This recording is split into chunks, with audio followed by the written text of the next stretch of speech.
रक्षा राज्य मंत्री रक्षा खड़से ने विपक्ष पर निशाना साधते हुए कहा कि विपक्ष का काम सिर्फ अफवाहें फैलाना है। उन्होंने स्पष्ट किया कि केले की खेती से जुड़े बड़े प्रोजेक्ट और टिश्यू कल्चर लैब को लेकर जनता को गुमराह करने की कोशिश की जा रही है, जबकि वास्तविकता यह है कि सरकार किसानों के हित में ठोस कदम उठा रही है। दोन विषय बघा, ज्यावेळेस आपण ही बैठक घेतली होती त्यावेळेस असं ठरलेलं होतं की शेतकऱ्यांचे जे काही निवेदन येतील त्या अनुषंगाने ठरवण्यात येईल। आता मी माहिती घेतल्यानंतर मला जी माहिती मिळालेली आहे कलेक्टर साहेबांकडनं की बाबा की आपलं चोपडा यावलचा जो भाग आहे तिथे शेतकऱ्यांची सहमती आहे, फक्त एक वेळा त्यांना काय कुठून जाणार आहे त्याची सगळी डिटेल वगैरे माहिती देऊन ते करायचं होतं।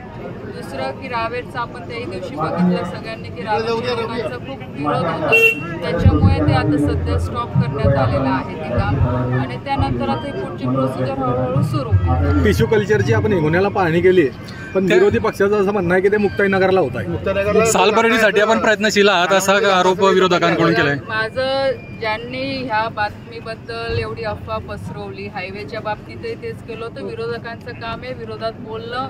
विरोधकांनी एवढ्या वर्षात इथे काही बोंब पाडली नाही। आज भारतीय जनता पार्टीच्या माध्यमातून अनेक केंद्र सरकारच्या माध्यमातून आदरणीय नरेंद्र मोदीजी आपल्या देशाचे प्रधानमंत्री आहे, अमित शहाच्या सहकार विभागाकडनं आज हे टिश्यू कल्चर लॅब 3 राज्यांचं आपल्या जिल्ह्यामध्ये उभारलं जात आहे।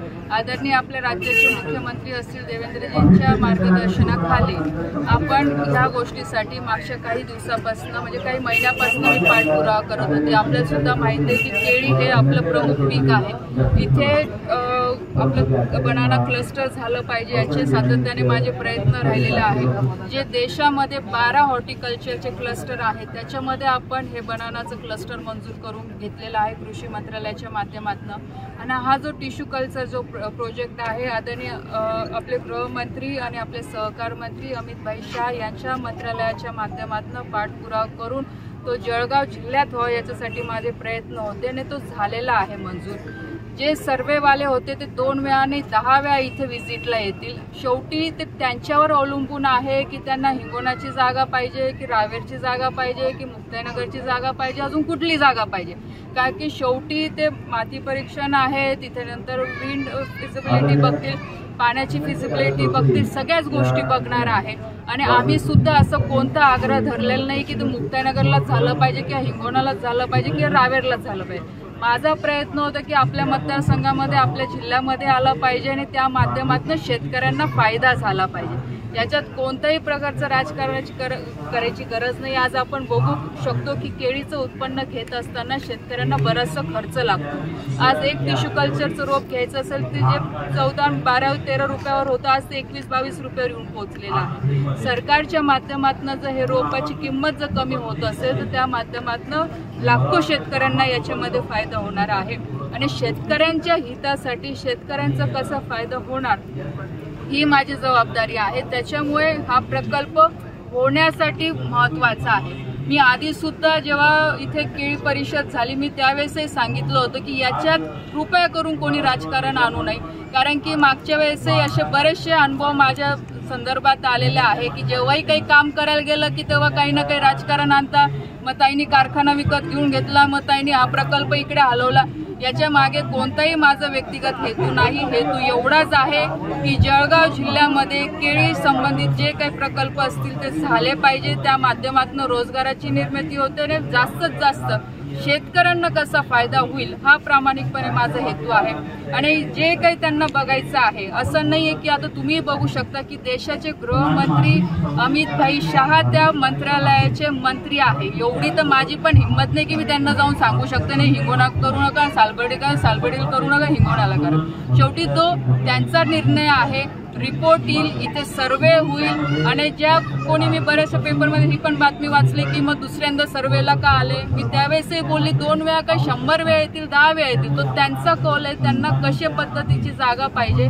माझ्यासाठी आनंदाची बातमी ही आहे की ते आपल्या मतदारसंघात आलं आणि ह्या माध्यमातून शेतकऱ्यांना याचा फायदा होणार। ताई जर पाहिलं आपण महामार्ग चोपडा आणि त्या शिरपूर भागामध्ये जुन्याच महामार्गावरती केला जात आहे, परंतु आपले बघा मी त्यावेळेस मी आधी सांगितलं होतं बघा जिथे जो शेवटी याच्यात टेक्निकल बऱ्याचशा गोष्टी असतात. शहरापासून कोणताही हायवे बघा, आता आपला जो नॅशनल हायवे 6 जरी तुम्ही बघितला तो शहरांपासून बायपास झालेलाच आहे. जिथे जुना एक्झिस्टिंग रोड जेवढा वापरता येईल आपण तेवढंच वापरायची सूचना दिलेल्या आहे, पण जिथे बायपास करावंच लागणार आहे कारण की एवढे घरं उठवणं काही शक्य नाही आहे. तिथे परत राजकारण होईल, परत आपलेच लोक तिथे मध्ये येतील, तर एवढं शक्य नाही. म्हणजे जसं जसं शक्य होतं तसं तसं करत चालतोय कारण की हायवे हा झाला पाहिजे ही माझी पण प्रामाणिकपणे इच्छा आहे, कारण की त्याच्यावर नक्कीच आपलं ह्या भागाचं डेव्हलपमेंट डिपेंड आहे. पण त्याचबरोबरने शेतकऱ्यांच्या काही ज्या भावना आहेत त्या सुद्धा ग्राह्य धरूनच ह्या रस्त्याचं काम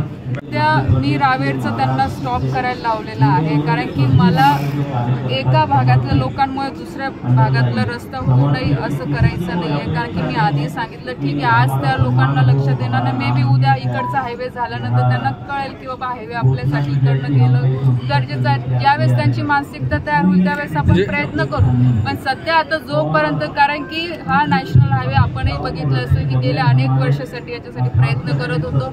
आता तो PM ऑफिसकडनं त्याला सँक्शन मिळालेलं आहे आणि एक वेळा रस्ता हा कॅन्सल झाला तर परत हा नॅशनल हायवे होणार नाही कारण की डिनोटिफिकेशन झाल्यानंतर परत त्याला रिवाईज करता येत नाही. म्हणून त्यावेळेसही मी शेतकऱ्यांना तीच अपील केली होती की आपण याच्यामध्ये सहकार्य करावं. जो काही मोबदला आहे तो नक्कीच जो काही सरकारच्या पद्धतीने आहे ना, आपल्यालाही कोर्टात जायचे अधिकार असतात, कोर्टाने जर आदेश वाढवून देण्याचं मिळालं त्यावेळेस मिळतील, पण शेतकऱ्यांचे विचार घेऊन त्यांचं हितचा विचार करूनच हा रस्त्याचं काम.